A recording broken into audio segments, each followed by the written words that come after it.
firmware. I did download the firmware, inserted the micro SD card, and then inserted it back here on the camera. And then after that, we just need to turn on the camera, and it will do everything by its own, and it will start blinking and so on and so forth. And I finally updated to version 1.2.4, and after that I could connect any of my phones with Android and iOS to the camera, and I will say that it's a really quick connection.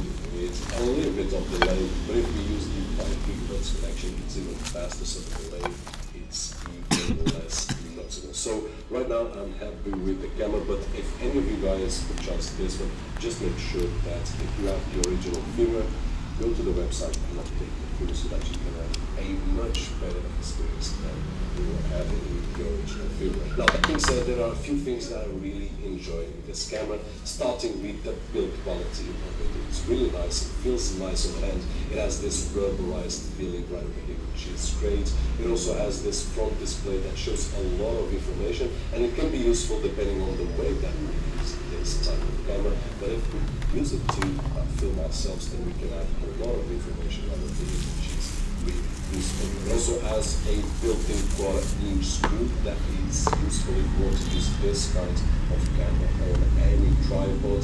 It has 2 different UIs, which I really love the option to use either one of those. Now, if you ask me which one is better, personally, I do prefer the one that is called SG Camera View. It looks simpler to use, but the classic view is also easy enough to use. Now, one other thing that I really enjoy is the app on the mobile phones, both on Android and on iOS, which are very easy to use, and we will find all the camera options available so that we can change really quickly. In terms of image quality and resolution, it's also great because it has very great capability at 60 frames per second. We can also record at 1080, 120 frames per second, which is just great. And then finally, 720p at 240 frames per second. So if we don't mind losing a little bit of resolution and image quality, we will have 240 frames per second, which is really cool for some shots.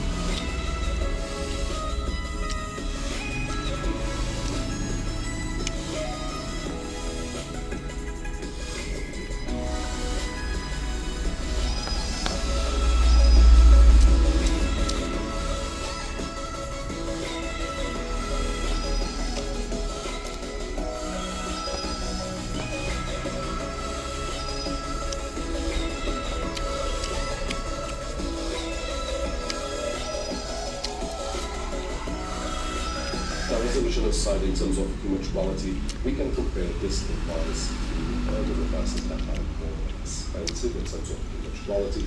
The only thing that I find here is that we lose a little bit of dynamic range in terms of the image that we capture, especially in video. In photos, we see a higher quality, a higher dynamic range, if I could say so. But in terms of video, I have seen cameras that are a lot more expensive, of course, having a little bit more of dynamic range, which when we zoom in, we'll see a better difference. But for the usual day-to-day usage, it is more than acceptable, and that's one of the main reasons that I believe that this camera has a really good value. One other thing that I really enjoyed is the built-in stabilization, that we can notice a huge difference when it's turned on and turned off. And also the distortion remover, we can also use it only in a few resolutions and formats, and it is understandable because there will be a dropped image, but this is, in my personal opinion, a great way to use this type of camera.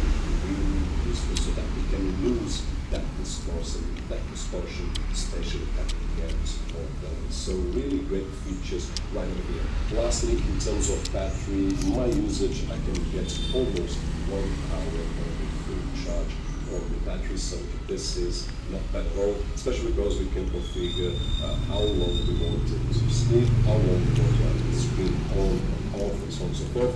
Lastly, for those of you that are asking, hey, what about audio?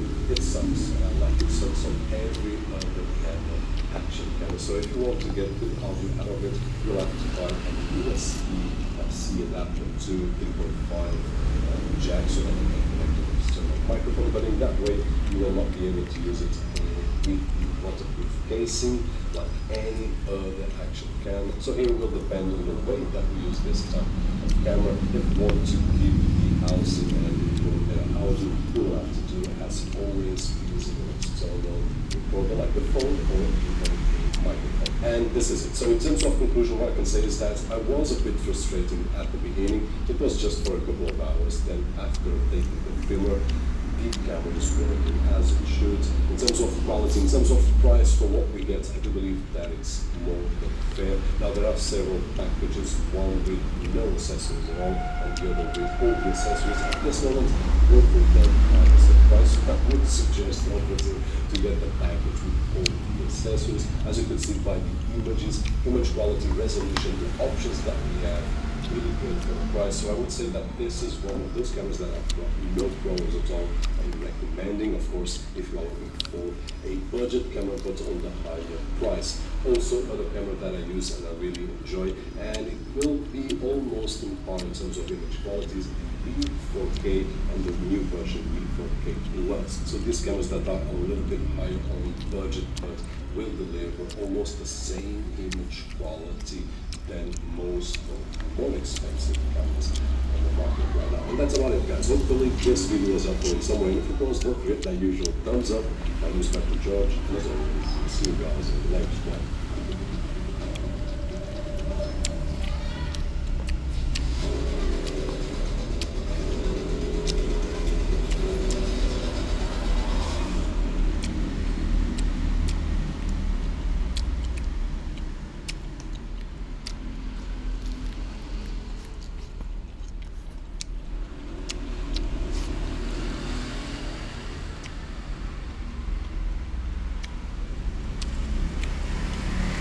Hey, this is Scott, and today we're going to be taking a look at the SJCam SJ8 Pro action camera.